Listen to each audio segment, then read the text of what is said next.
हुकूमत, तू या तो अपने उन आतंकवादियों गुंडों को भेज, हमें कत्ल करवा दे, या योगी जी अपनी पुलिस को भेजो, हमें गोलियों से भुनवा दो, हम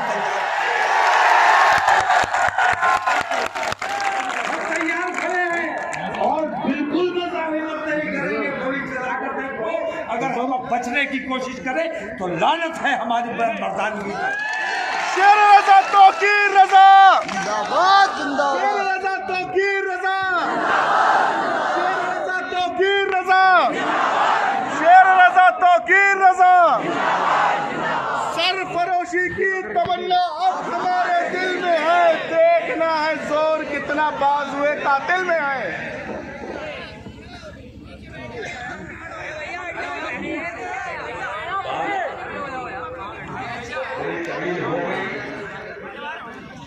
लेकिन अच्छाई और बुराई के बारे में हमें अपने हिंदू समाज को बताया था। मैं अपने उलमा से भी कहता हूँ कि तुम तो दावत के लिए पैदा किए गए हो, तुमने दावत का सिलसिला बंद कर दिया। इसीलिए हिंदू और मुसलमानों के दरमियान जो दूरी, जो खाई बन गई है, इस खाई को सिर्फ दावत ही पाट सकती है। दावत का सिलसिला शुरू कीजिए, एक दूसरे से प्यार मोहब्बत का इजहार कीजिए, एक दूसरे से दोस्ती कीजिए, एक दूसरे से कुर्बत बढ़ाइए, तभी देश का माहौल अच्छा बनेगा। मैं उन तमाम हिंदूवादियों से कहता हूँ कि अगर जंग चाहते हो तो जंग देश के लिए करो, अगर लड़ाई चाहते हो तो लड़ाई देश के लिए करो, देश की एकता के लिए करो। देश को बर्बाद करने के लिए लड़ाई नहीं लड़ी जानी चाहिए। मैं आप तमाम लोगों से हाथ जोड़कर ये दरख्वास्त करता हूँ कि आप लोग यहाँ तशरीफ लाए। मैं बेहद मशहूर हूँ, आप लोगों ने मेरी इज्जत रखी, और मैं ये जो कुछ भी कर रहा हूँ किसी सियासी फायदे के लिए नहीं, बल्कि हमने जो तकलीफों में जिंदगी गुजारी है, खौफो हिरास में जिंदगी गुजारी है, हमारी आने वाली नस्ल को हम अच्छा हिंदुस्तान अपने आने वाली नस्ल के लिए छोड़ना चाहते हैं। हम इसलिए ये तमाम जद्दोजहद कर रहे हैं। आप लोगों से हाथ जोड़कर मेरी दरख्वास्त है कि बहुत अमन सुकून के साथ, बहुत प्यार मुझे उस वक्त से डर लगता है, अपने हिंदू भाइयों से खास तौर से कह रहा हूँ, मुझे उस वक्त से डर लगता है जिस दिन मेरा ये नौजवान कानून अपने हाथ में ले लेगा। जिस दिन ये नौजवान बेकाबू हो गया और कानून अपने हाथ में लेने पर मजबूर हो गया, तो तुम्हें हिंदुस्तान में कहीं पनाह नहीं मिलेगी। हिंदुस्तान का रक्षा बन जाएगा। हमारे अंदर हम लड़ाके, पैदाइशी लड़ाके हैं अपने मजहब के लिए, अपने मुल्क के लिए। हमें हमारे रसूल ने बताया है कि अपने मुल्क से मोहब्बत करो। हम इसलिए अपने हिंदुस्तान से मोहब्बत करते हैं।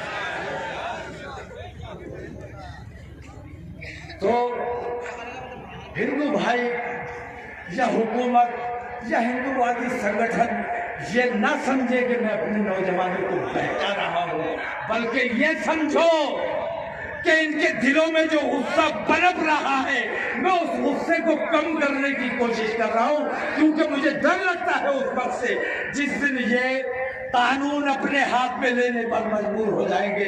और जिस दिन इन्होंने कानून अपने हाथ में ले लिया, मुल्क में खाना जंगी होगी, गृह युद्ध होगा, और गृह युद्ध मैं अपने देश में किसी भी हाल में नहीं होने देना चाहता। हमारे देश में गृह युद्ध नहीं होना चाहिए। अच्छाई और बुराई की लड़ाई होनी चाहिए, और अच्छाई और बुराई की लड़ाई हमेशा होती रहेगी, और बुराई इसी तरह लोगों को बताई जाती रहेगी। आज फैसला हमारे हिंदू समाज को करना है खास तौर से कि अच्छा कौन है और बुरा कौन है। अब अपनी अच्छाई तुम्हें ये साबित करनी है। लंबी तकरीर नहीं करूँगा, मेरी तबीयत भी ठीक नहीं है, डॉक्टर की इजाजत भी नहीं है। अब मैं तुमसे सिर्फ इतनी सी दरख्वास्त करना चाहता हूँ कि जितने सब्र सुकून से अमन व अमान के साथ आए हो, इसी तरह मैंने तो कहा था कि मेरे प्रोग्राम में आओगे तो सवाब पाओगे। ये तो सवाब का काम है। अल्लाह की राह में गर्दन कटाने निकले हैं और दावत दे रहे हैं। अभी एक बार हम फिर ये दावत दे रहे हैं कि ऐ हुकूमत, ऐ भाई, अपने हिंदू भाइयों का भी साथ चाहिए, अपने मुसलमान भाइयों को, अपने तमाम देशवासियों का साथ चाहिए। साथ ही मैं जिला पुलिस से ये कहना चाहूँगा, मुझे यकीन है कि जिस तरह आपने हमारा सहयोग किया है उसके लिए हम तहे दिल से आपके शुक्रगुजार हैं, लेकिन हमारे अवाम ने भी बहुत सहयोग किया है और अभी वापस जाने में इनको तकरीबन 1 घंटा लग जाएगा। इस 1 घंटे में आप लोगों को सब्र और तहम्मुल से काम लेना है, किसी किस्म की नारेबाजी नहीं करनी है। और जिला प्रशासन से मैं खास तौर से दरख्वास्त करूँगा कि हमारा आपने डिमॉन्स्ट्रेशन देख लिया, हमारा एहतजाज देख लिया, कितना पुरसुकून और सबराज़मा था। हम अपने लोगों को वापस घर भेज रहे हैं, लेकिन जिला प्रशासन ने, जिला पुलिस ने अगर उम्मीद नहीं है, लेकिन अगर कुछ लोगों पे मुकदमा लिखने की कोशिश की या सताने की कोशिश की, जिसका मुझे यकीन नहीं है, क्योंकि मैंने देखा है कि बरेली की पुलिस, बरेली का प्रशासन बहुत कायदे की सोच रखता है, बेईमानों की सोच नहीं रखता है, क्योंकि बहरहाल ये भी इंसान है। बल्कि एक जुमला मुझे बहुत अच्छा लगता है कि हर पुलिस वाला देश का नागरिक है वर्दी के अंदर, और हर देश का नागरिक पुलिस वाला है बिना वर्दी के। तो उनको भी अपना भाई समझो, और मुझे यकीन है कि किसी किस्म की मुकदमेबाजी या और अगर ऐसी कोई नौबत आती है तो कानपुर बाद में करेंगे इंशाअल्लाह। अगला जुमा फिर बदलेंगे इंशाअल्लाह।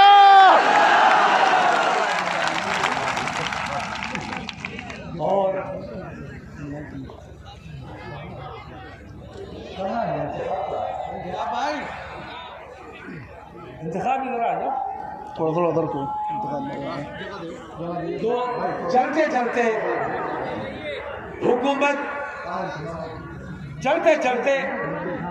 हुकूमत हिंद से अगरचे ये इस लायक नहीं है कि इनसे कोई मांग की जाए, बेईमानों की हुकूमत है, ये अच्छाई की बात सुनते भी नहीं है, मानते भी नहीं है, लेकिन फिर भी मैं कहता हूँ कि हर जुमे को 20,000 मुसलमान मेरे सर कटाने को निकलेंगे, तब तक जब तक उन बेईमानों को सलाखों के पीछे नहीं डाला जाएगा इंशाअल्लाह।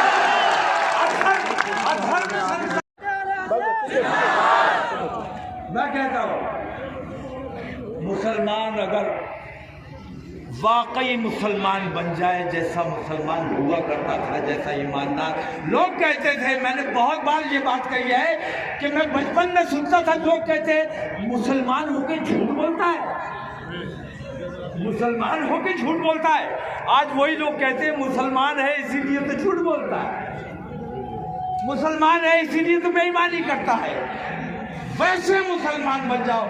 आज तुम मर चुके हो, जो तुम कल थे वो आज नहीं हो, क्योंकि कल वाला जो तू कल वाला था वो आज मर चुका। ये समझ ले कि तू शहीद हो चुका, आज से तू गाजी बनकर जिएगा, क्योंकि तू मौत के मैदान से बाइज्जत और बावकार तरीके से अल्लाह तबारक तआला तुझे तेरे घर वापस भेज रहा है। तो आज से तू गाजी है, और गाजी बेईमान नहीं हो सकता।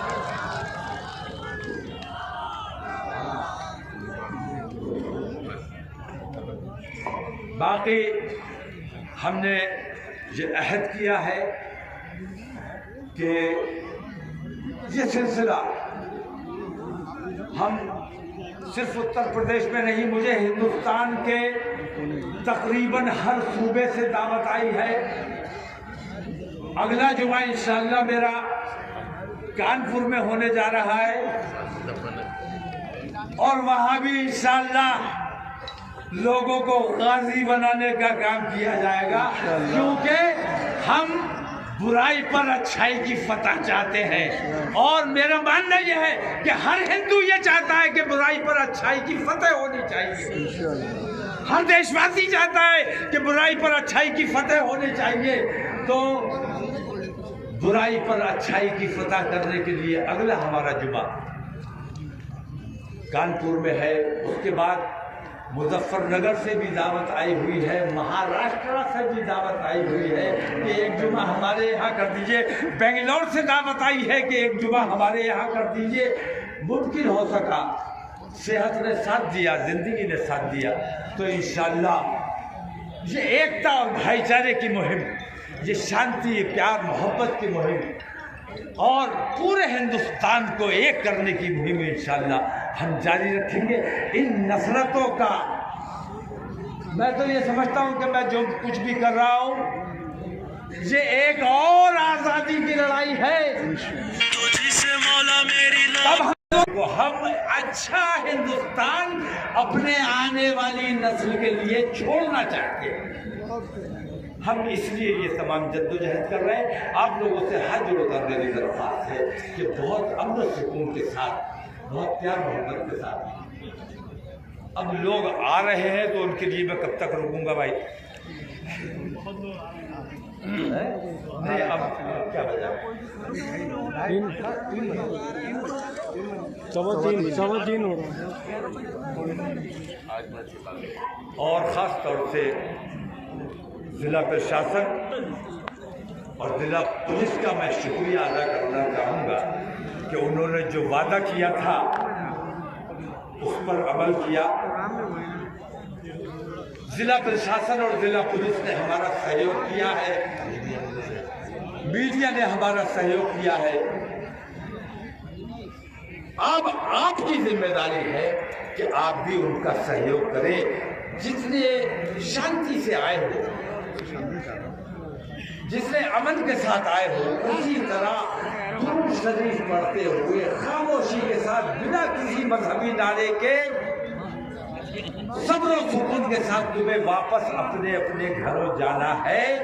क्योंकि आज तुम अच्छे और सच्चे मुसलमान बन गए हो, क्योंकि आज तुमने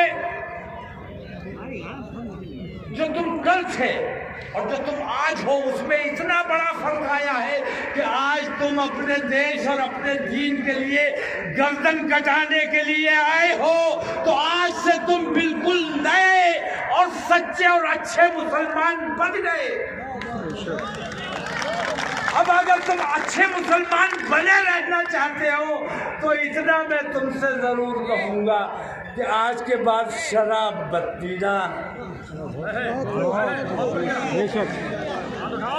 सवाब का काम कर लिया तुमने, मरने के लिए आए, सवाब कमाया, और अब जब वापस जाओगे अपने घरों को तो गाजी कहलाओगे, और गाजी जुआरी और शराबी नहीं हो सकते।